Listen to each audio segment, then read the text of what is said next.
الحمد لله رب العالمين والصلاة والسلام على سيد المرسلين وعلى آله وصحبه اجمعین، اما بعد۔ محترم سامعین و ناظرین، دنیا میں ہم جس کے پاس دولت ہو، زمین ہو، جائیداد ہو، روپیے ہوں، پیسے ہوں، انہیں مالدار، اور جن کے پاس یہ سب چیزیں نہ ہوں اسے غریب، محتاج، فقیر اور مفلس سمجھتے ہیں۔ لیکن حقیقت میں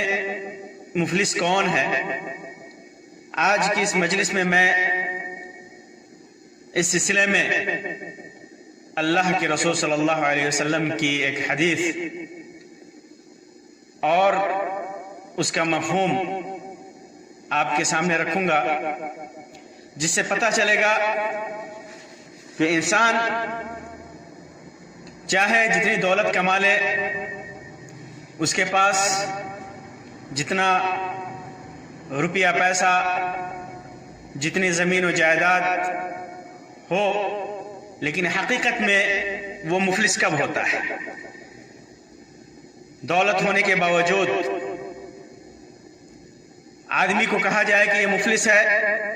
تو سمجھ لیجئے کہ اس کے لیے یہ کتنی بدنصیبی کی بات ہے۔ اسی طرح اعمال کے سلسلے میں انسان کے پاس بہت سارے نیک اعمال ہوں، ڈھیروں نیکیاں ہوں، پھر بھی اسے قیامت کے دن مفلس میں شمار کیا جائے، یہ سب سے بڑی بدنصیبی ہے۔ صحیح مسلم کے اندر ابو ہریرہ رضی اللہ تعالیٰ عنہ کی روایت ہے، فرماتے ہیں کہ اللہ کے رسول صلی اللہ علیہ وسلم نے ایک بار پوچھا، اتدرون من المفلس؟ تمہیں معلوم ہے کہ حقیقی مفلس کون ہے؟ تو صحابہ کرام رضی اللہ تعالیٰ عنہ نے دنیاوی اعتبار سے دنیا میں جو سامنے نظر آتا ہے، جو نگاہوں کے سامنے ہے، جو مشاہدے میں ہے، اس کی بنیاد پر صحابہ کرام نے کہا کہ اللہ کے رسول صلی اللہ علیہ وسلم، المفلس فینا من لا درہم لہ ولا متاع، کہ اللہ کے رسول صلی اللہ علیہ وسلم، ہم میں مفلس وہی ہے جس کے پاس پیسے نہ ہو، دولت نہ ہو، جائیداد نہ ہو، متاع نہ ہو، درہم نہ ہو، دینار نہ ہو۔ تو اللہ کے رسول صلی اللہ علیہ وسلم نے فرمایا، ان المفلس من امتی، میری امت میں مفلس آدمی وہ ہے۔ غور کیجئے، اللہ کے رسول صلی اللہ علیہ وسلم نے میری امت فرمایا۔ اس امت میں جو نمازی بھی ہوں گے، روزے دار بھی ہوں گے، حج و عمرہ کرنے والے بھی ہوں گے، صدقات و خیرات و زکوٰۃ دینے والے بھی ہوں گے، راتوں کو اٹھ کر نماز پڑھنے والے بھی ہوں گے، لوگوں کے ساتھ حسن سلوک کرنے والے بھی ہوں گے، اس امت میں سے ہوں گے۔ یأتی یوم القیامہ، قیامت کے دن وہ آئے گا، بصلاۃ، نماز کے ساتھ، ڈھیروں نمازیں پڑھی ہوں گی، کبھی نماز نہیں چھوڑا ہوگا، ہمیشہ نماز میں لگا رہتا ہوگا، وصیام، اور روزے بھی رکھا ہوگا، فرض روزے بھی رکھا ہوگا، نفلی روزے بھی رکھا ہوگا، وزکوٰۃ، اور زکوٰۃ بھی ادا کیا ہوگا، ویأتی، سب کچھ کیا ہوگا، ساری نیکیاں کیا ہوگا، نماز، روزہ، زکوٰۃ، ساری نیکیوں کو انجام دیا ہوگا، لیکن یأتی، قیامت کے دن آئے گا، قد شتم ھذا، فلاں آدمی کو اس نے گالی دی ہوگی، فلاں آدمی کو برا بھلا کہا ہوگا، گالی دی ہوگی، وقذف ھذا، اور فلاں کے اوپر بہتان تراشی کی ہوگی، فلاں کے اوپر الزام لگایا ہوگا، جھوٹا الزام لگایا ہوگا، فلاں عورت کے اوپر جھوٹا الزام لگایا ہوگا، فلاں مرد کے اوپر جھوٹا الزام لگایا ہوگا، وَأَكَلَ مَالَ هَذَا، اور ناحق فلاں آدمی کا، اس آدمی کا مال کھایا ہوگا، اس کا حق نہیں تھا لیکن اس کا حق چھین کر کے اس نے اس کے مال کو کھا لیا ہوگا، وَسَفَكَ دَمَ هَذَا، اور اس کا خون بہایا ہوگا ناحق، فلاں کا خون ناحق بہایا ہوگا، وَضَرَبَ هَذَا، اور ناحق اس کو مارا ہوگا، فَيُعْطَى هَذَا مِنْ حَسَنَاتِهِ، تو اس آدمی کو جس کو اس نے گالی دی ہوگی، جس کے اوپر جھوٹا الزام لگایا ہوگا، جس کا مال اس نے کھا لیا ہوگا، کسی کا خون بہایا ہوگا، کسی کو ناحق مارا ہوگا، تو اس کے نیکیاں، اس آدمی کی نیکیاں، جس کے پاس ڈھیروں نیکیاں ہیں، نماز کی نیکیاں ہیں، روزے کی نیکیاں ہیں، زکوٰۃ و صدقات کی نیکیاں ہیں، یعطیٰ ھذا من حسناتہ، اس کی نیکیوں میں سے اسے دے دیا جائے گا، اس کی نماز دے دی جائے گی، نماز کی نیکیاں، اس کی روزے کی نیکیاں اور اس کے صدقات و خیرات کی نیکیاں اس سے لے کر کے اسے دے دی جائیں گی، جتنا اس کے ساتھ ظلم کیا ہوگا اتنا اسے دے دیا جائے گا اس کی نیکیوں میں سے لے کے، وَهَذَا مِنْ حَسَنَاتِهِ، اور اس کی نیکیاں میں سے اس کو بھی دے دیا جائے گا، جس کو گالی دی ہوگی اس کو بھی دیا جائے گا، جس کے اوپر بہتان تراشی کی ہوگی اس کو بھی دیا جائے گا، جس کا مال کھایا ہوگا اس کو بھی دے دیا جائے گا، اور جس کا خون بہایا ہوگا اسے بھی دے دیا جائے گا، اور جس کو مارا ہوگا ناحق اسے بھی دے دیا جائے گا، اس کی نیکیاں دے دی جائے گی، اس کو دے دی جائیں گی، اس کو دے دی جائیں گی، فَإِنْ فَنِيَتْ حَسَنَاتُهُ، اور پھر جب اس کی نیکیاں ختم ہو جائیں گی، قَبْلَ أَنْ يُقْضَى مَا عَلَيْهِ، اس کے جو گناہ اس نے کیے ہیں، گالی دے کر، الزام تراشی کر کے، مال حرام کھا کر کے، خون بہا کر کے، ناحق مار کر کے، تو اس کی ساری نیکیاں، اس کے گناہ ادا نہیں ہوئے اور نیکیاں ختم ہو گئیں، اتنی نیکیاں ہونے کے باوجود اس کی ساری نیکیاں ختم ہو گئیں، تو أُخِذَ مِنْ خَطَايَاهُمْ، لیکن ابھی قرضہ باقی ہے،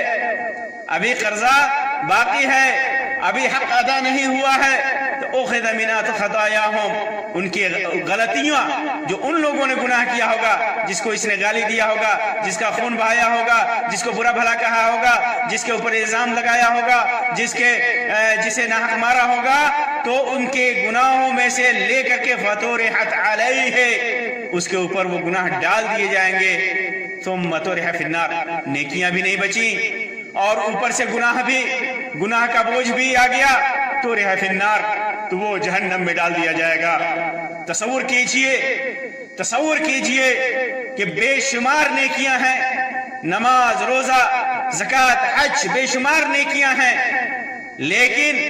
کسی کے ساتھ اس نے ظلم کیا، کسی کو ستایا، کسی کو مارا، کسی کو قتل کیا، وہ سارے جو اس کے خصیم ہیں،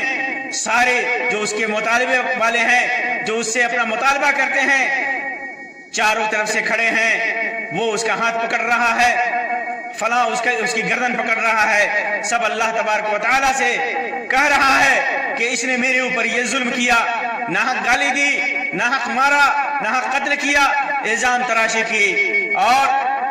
جب وہ کہتا ہے اور سارے لوگ اپنا مطالبہ کرتے ہیں کہ اپنے ظلم کے حساب سے ساری چیزیں دی جائیں، اس کو اس کی نیکیوں میں سے دی جائیں، جب سارے لوگ پکڑیں گے اور یہ سوچے گا کہ کیا کریں، اللہ تبارک و تعالی کا کلام یاد آتا ہے، اللہ کی بات اسے کان میں پہنچتی ہے، اليوم تجزا كل نفس بما كسبت لا ظلم اليوم تجزا كل نفس بما كسبت، ہر نفس نے، ہر انسان نے جو کچھ بھی کیا ہے، ہر آدمی نے جو کچھ بھی کیا ہے، اس کا بدلہ اسے اس کے کرنے کے مطابق اس کو اس کا بدلہ دیا جائے گا، لا ظلم اليوم، آج کسی کے اوپر ظلم نہیں ہوگا، کسی کے اوپر کوئی ظلم نہیں ہے، ان اللہ سریع الحساب، اللہ بہت ہی بڑی جلدی ہی حساب لیتا ہے، سخت حساب لیتا ہے۔ کیا حسرت کا کیا عالم ہوگا، اتنی نیکیاں لے کر کے آیا، اتنی محنت کر کے آیا، اتنے راتوں کو جاگ کر کے نمازیں ادا کی، اپنی دولت کو لوگوں کے اوپر صدقہ و خیرات کیا، بھوکے اور پیاسے رہ کر کے خواہشات نفس کو روک کر کے روزے رکھے، اس کے باوجود اس کی حسرت کا عالم کیا ہوگا جب ساری نیکیاں اس کی ختم ہو جائیں گی، اور ختم ہی نہیں ہوں گی، دوسروں کے گناہ بھی اس کے اوپر ڈال دیا جائے گا، فقیر ہوگا، عاجز ہوگا، محتاج ہوگا، مفلس ہوگا، حقیقی معنوں میں کچھ اس کے پاس نہیں ہوگا۔ اتنی دولت کمانے کے بعد بھی، نیکیوں کی دولت، نیکیوں کا بھنڈار ہوتے ہوئے بھی، نیکیوں کا خزانہ ہوتے ہوئے بھی اس کے پاس کچھ نہیں ہے۔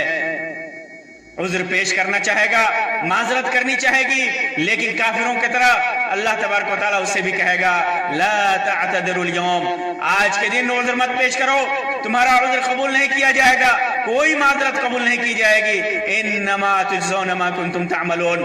تم تو جو کرتے تھے اس کا بدلہ پورا تجھے بدلہ دیا جائے گا۔ جس کا جو حق ہے وہ حق اللہ تبارک و تعالیٰ اسے دے گا۔ آج وہ آدمی حیران ہوگا، پریشان ہوگا، ساری دولت بیکار، ساری نیکیاں بیکار، سارے اعمال بیکار، حقیقی معنوں میں مفلس ہوگا، محتاج ہوگا، غریب ہوگا، جس کے پاس کچھ نہیں ہے، بلکہ الٹا دوسروں کے گناہ کی سزا بھگت رہا ہے۔ وہ کیسی حالت ہوگی، کیسا مفلس ہوگا وہ۔ اس لیے اگر ہم میں سے کسی کے اوپر کسی کا کوئی حق ہے تو موت آنے سے پہلے، قیامت آنے سے پہلے، قیامت کی علامات آنے سے پہلے ہمیں ان حقوق سے برات کرنا پڑے گا، بری ہونا پڑے گا، ان حقوق کی ادائیگی کرنی پڑے گی جن کا حق ہم نے مارا ہے، جن کے ساتھ ظلم کیا ہے۔ پہلے تو جا کر کے اس سے معافی مانگنی پڑے گی، یا پھر جو حق مارا ہے اس کا حق ادا کرنا پڑے گا۔ ابو ہریرہ رضی اللہ تعالیٰ عنہ سے مروی ہے، فرماتے ہیں کہ اللہ کے رسول صلی اللہ علیہ وسلم نے ارشاد فرمایا من كانت له مظلمة لأخيه من عرضه أو شيء، اگر کسی نے کسی کے اوپر، اپنے بھائی کے اوپر ظلم کیا ہے، چاہے اس کی بے عزتی کر کے، چاہے اس کی عزت لے کر کے، یا اس کی دولت لے کر کے، کوئی بھی چیز کر کے اس کے اوپر ظلم کیا ہے، اس کو گالی دے کر کے، اس کو مار کر کے، اس کی غیبت کر کے، اور اس کو فتنہ و فساد میں مبتلا کر کے، اور اس کو قتل کر کے، اور اس کے اوپر بہتان الزام تراشی کر کے، فَلْيَتَحَلَّلْهُ، معاف کرا لے جا کر کے، مِنْهُ الْيَوْمِ، آج ہی جا کر کے اس سے معاف کرا لے، قبل ان لا يكون دینار ولا درہم، قبل اس کے کہ نہ کوئی دینار ہوگا، نہ کوئی درہم ہوگا، نہ مال ہوگا، نہ کوئی دولت ہوگی، نہ کوئی روپیہ ہوگا، نہ کوئی پیسہ ہوگا۔ ان کان له عمل صالح، کیونکہ اس دن جب روپیہ پیسہ نہیں ہوگا تو وہ کیسے دے سکتا ہے؟ کچھ بھی نہیں دے سکتا۔ اگر اس کے پاس عمل صالح ہے تو اس کے ظلم کے مطابق اخذ منه بقدر مظلمته، تو اس کے ظلم کے مطابق اس سے لے لیا جائے گا۔ وَإِن لَمْ تَكُنْ لَهُ حَسَنَاتٌ أُخِذَ مِنْ سَيِّئَاتِ صَاحِبِهِ فَحُمِلَ عَلَيْهِ، تو پھر اس کے صاحب جس کے اوپر اس نے ظلم کیا ہے، مظلوم کے گناہوں میں سے لے کر کے اس کے اوپر لاد دیا جائے گا۔ امام بخاری نے اسے اپنے صحیح کے اندر روایت کیا۔ اس وجہ سے کسی کے اوپر ظلم کیا ہے، کوئی بھی ظلم کیا ہے، چھوٹا ظلم، بڑا ظلم، مال کے ذریعے سے، دولت کے ذریعے سے، ہاتھوں کے ذریعے سے، زبان کے ذریعے سے، کسی بھی ذریعے سے کسی کے اوپر اگر ظلم کیا ہے، کسی کے ساتھ ناانصافی کی ہے، تو پھر ہمیں پہلی فرصت میں اس سے بری الذمہ ہونا ہے، اس کا حق ادا کرنا ہے، اس سے معافی مانگنی ہے، اس کو معاف کرا لینا ہے، ورنہ قیامت کے دن نہ کوئی دولت ہوگی، نہ کوئی مال ہوگا، بلکہ اور جب نہیں ہوگا تو اس کا بدلہ دینے کے لیے نیکیاں ہماری ہوں گی اور اس کے گناہ ہوں گے۔ اللہ تبارک و تعالیٰ سے دعا ہے کہ اللہ تبارک و تعالیٰ ہمیں کسی بھی طرح کے ظلم و تعدی سے بچائے۔ اللہ تبارک و تعالیٰ نادانی میں اگر ہم سے کوئی ظلم یا کوئی غلطی ہو گئی ہے، کسی کے ساتھ ناانصافی ہو گئی ہے، تو اللہ تبارک و تعالیٰ ہمیں ان گناہوں سے ہم سے معاف فرما دے۔ اللہ تبارک و تعالیٰ قیامت کے دن سارے گناہوں کی معافی عطا فرمائے۔ آمین یا رب العالمین، وآخر دعوانا ان الحمدللہ رب العالمین، وصلی اللہ علی خیر خلقہ وسلم، والسلام علیکم ورحمۃ اللہ وبرکاتہ۔